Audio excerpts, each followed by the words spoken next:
భారతీయ విద్యా విధాన చరిత్రను 4 భాగాలుగా విభజించవచ్చు. 1. ప్రాచీన కాలంలో విద్యా విధానం. ఇది చరిత్ర ప్రారంభం నుండి క్రీస్తు శకం 12వ శతాబ్దం వరకు ఉంటుంది. నెక్స్ట్ 2. మధ్యయుగంలో విద్యా విధానం. ఈ విధానం క్రీస్తు శకం 12వ శతాబ్దం నుండి 16వ శతాబ్దం వరకు ఉంటుంది. 3వ విద్యా విధానం ఆధునిక యుగంలో విద్యా విధానం. క్రీస్తు శకం 17వ శతాబ్దం నుండి 19వ శతాబ్దం వరకు ఈ యుగం కొనసాగుతుంది. ఆఖరిగా 4వ విద్యా విధానం స్వాతంత్ర అనంతరం విద్యా విధానం. ఇది చాలా ముఖ్యమైనది. అరవిందుడి ప్రకారం గతం మన పునాది, వర్తమానం మన ముడి పదార్థం, భవిష్యత్తు మన లక్ష్యం. అరవిందుని ప్రకారం గతం మన పునాది, వర్తమానం మన ముడి పదార్థం, భవిష్యత్తు మన లక్ష్యం. ఏ విద్యా విధానంలోనైనా భూత, వర్తమాన, భవిష్యత్తులకు సముచిత స్థానం ఉండాలి అని అరవిందుడు చెబుతున్నాడు. ప్రాచీన కాలం విద్యా విధానం ఎలా ఉండేది అనే విషయానికి వస్తే, ఈ ప్రాచీన కాలం యొక్క విద్యా విధానాన్ని 3 రకాలుగా విభజించడం జరిగింది. వాటిలో వేదకాలం అనగా చరిత్ర తెలియని రోజుల నుండి క్రీస్తుపూర్వం 1000 వరకు ఉంటుంది. తర్వాత ఇంకో కాలం ధర్మశాస్త్ర కాలం. ఇది 1000 నుండి క్రీస్తు శక 500 వరకు ఉంటుంది. ఆఖరిది పురాణ కాలం. క్రీస్తు శక 500 నుండి 1200 సంవత్సరాల వరకు కొనసాగుతుంది.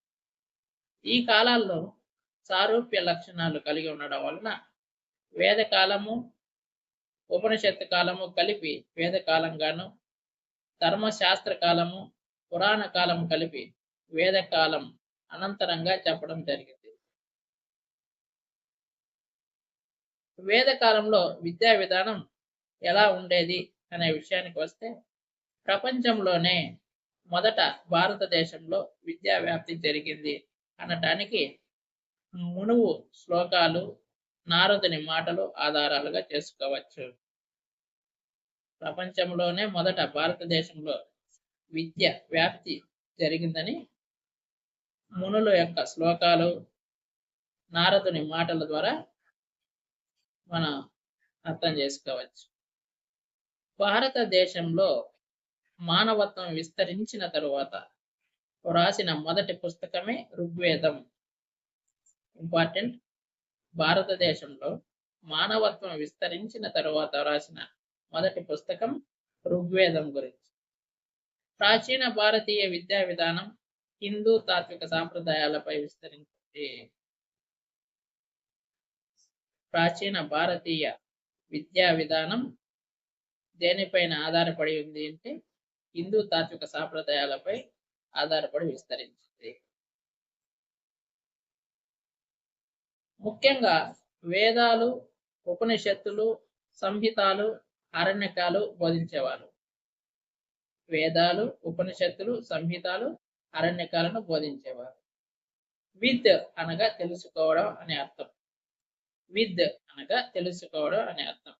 ఇది గతం నుండి వస్తున్న పవిత్ర అత్యున్నత జ్ఞానాన్ని తెలుసుకోవడాన్ని సూచిస్తుంది. పవిత్రమైనటువంటి అత్యున్నత జ్ఞానాన్ని తెలుసుకోవడం విద్ అనేది సూచిస్తుంది.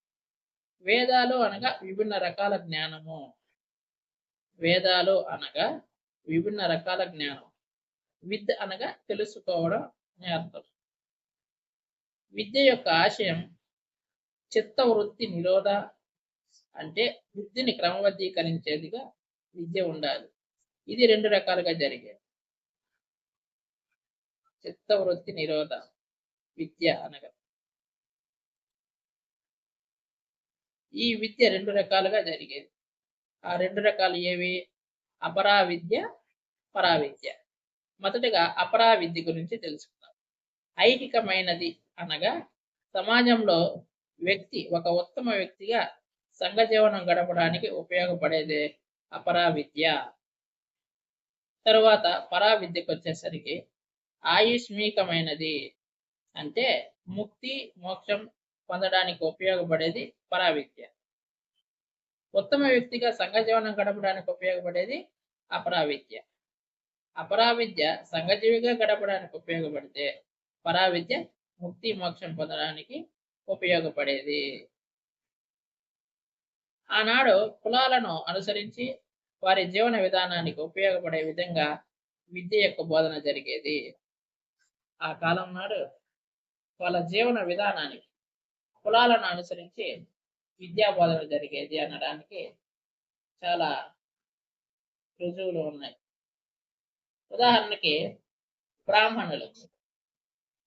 బ్రాహ్మణులకు యజ్ఞ యాగాది క్రియలు, కర్మజ్ఞానం, బ్రహ్మజ్ఞానం బోధించేవాళ్ళు.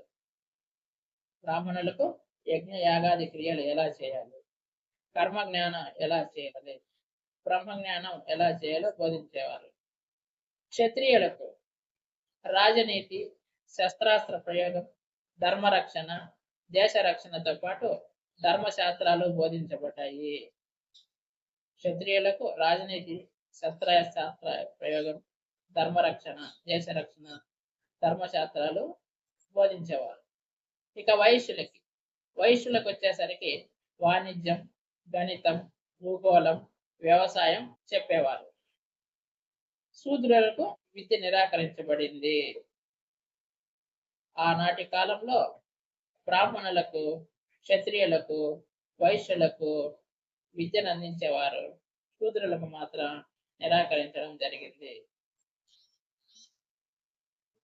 విద్య వ్యక్తి ఆశ్రమ ధర్మాలను నిర్వర్తించడానికి, చతుర్విధ పురుషార్థాలు సాధించడానికి దోహదపడేదిగా ఉండాలని భావించేవారు.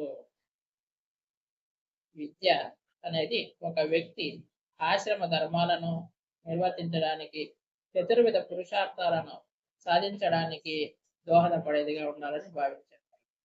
ప్రతి వ్యక్తి తన జీవిత కాలాన్ని 4 ప్రధాన ఆశ్రమాలలో గడుపుతాడు.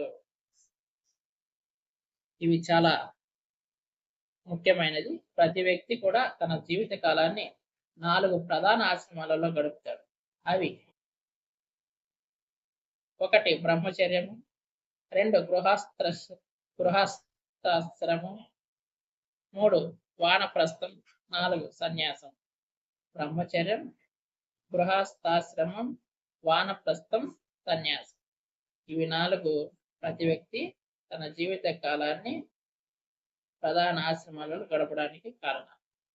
ఈ 4 ప్రధాన ఆశ్రమంలో 4 పురుషార్థాలు సాధించాలని ఉద్ఘాటించడం అయినది. అవి పురుషార్థాలు. 4 పురుషార్థాలు ఏవి? ధర్మం, అర్థం, కామం, మోక్షం. ఇందులో ధర్మం అనేది ప్రధానమైనది. 4 ప్రధాన ఆశ్రమాలలో 4 పురుషార్థాలు సాధించాలి. ఆ 4 పురుషార్థాలు ఏవి? ధర్మార్థ కామ మోక్షములు. ఇందులో ముఖ్యమైనది ధర్మము. వేదకాలపు తొలి రోజుల్లో స్త్రీలకు ఉపనయన కర్మలకు అర్హత ఉండేది. వేదకాలపు తొలి రోజుల్లో స్త్రీలకు ఉపనయన కర్మలకు అర్హత ఉండేది. అందువల్ల స్త్రీలకు విద్యాభ్యాసానికి హక్కు ఉండేది. ఉపనిషత్తుల్లో గార్గి, మైత్రేయి లాంటి వారు ఇలాంటి కోవకే చెందుతారు.